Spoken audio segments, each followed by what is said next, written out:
Ang Polaris, number 1. Kaya dito na kayo. Thank you.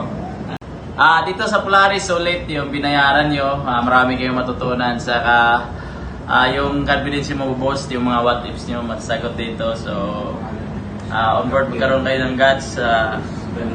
Pagbigyan, kaya na, kaya. Madali lang. That's all, thank you. Dito sa Polaris, according kay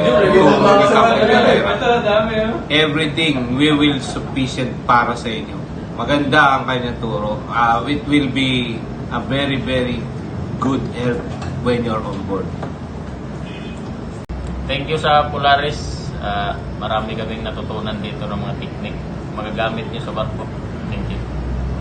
Dito sa Polaris, matutunan mo talaga yung practical na application. Magiging confident ka dahil sa mga tinuturo ni Captain Galera. Yun lang, thank you. Salamat sa Polaris. Marami kami natutunan.